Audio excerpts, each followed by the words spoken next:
Following presentation covers conflict of interest allegation number 15 of 16 associated with the Aquaculture Development Area Program in Argyll.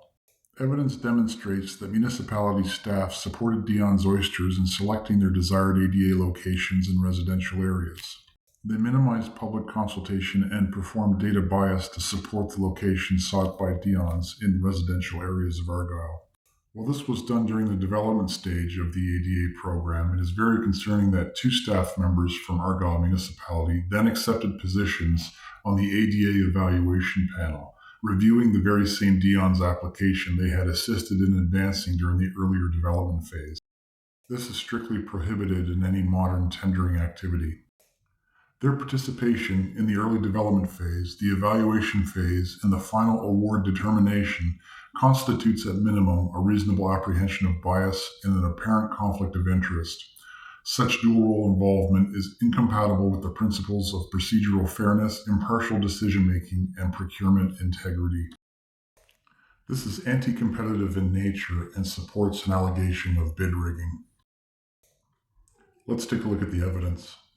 After facilitating Deon's location choice in the early development phase of ADA, CAO Alain Muise and Alix Dentremont then accepted positions on the ADA evaluation panel, reviewing the very same application they had assisted in advancing during the earlier development phase. This confirms their involvement and influence at the outset, throughout, and at the conclusion of the award process, and it raises serious concerns about anti-competitive conduct and a potential breach of Section 47 of the Competition Act.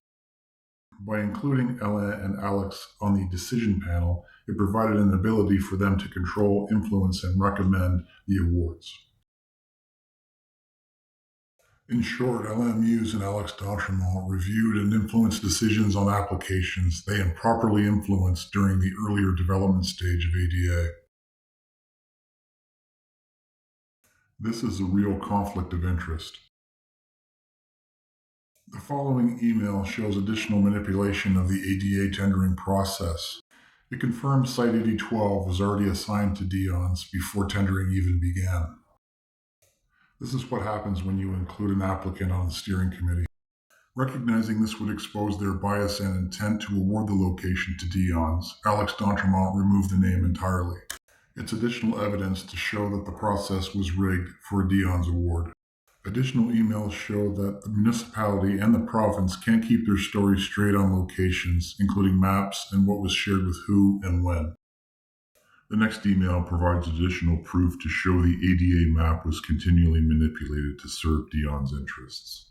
More than one map was used and referred to for interpretation of ADA locations. This email demonstrates that discrepancies existed and staff were manipulated to always facilitate and protect Deon's interests to obtain their desired sites within residential areas. To further indoctrinate CAO Muise with the bias of aquaculture expansion in Argyll, he was offered additional positions on panels with the province.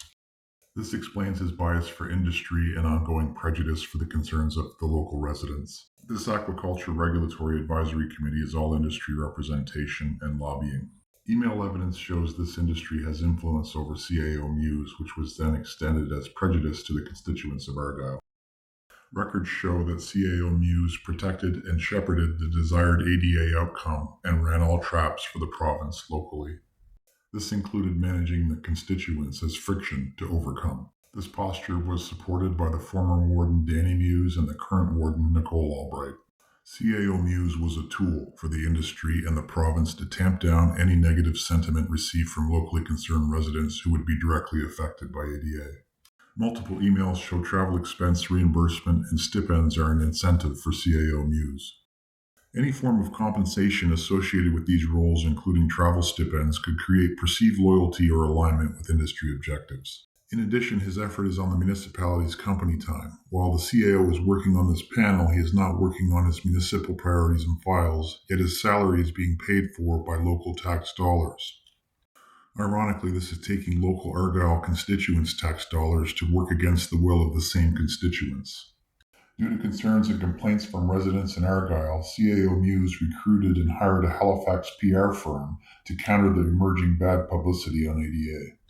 Ironically, this used taxpayer dollars to counter the same concerned constituents who pay taxes in Argyll. This may be considered a misappropriation of taxpayer funds. It further demonstrates how CIO Muise was protecting the ADA outcome on behalf of Deons and the industry.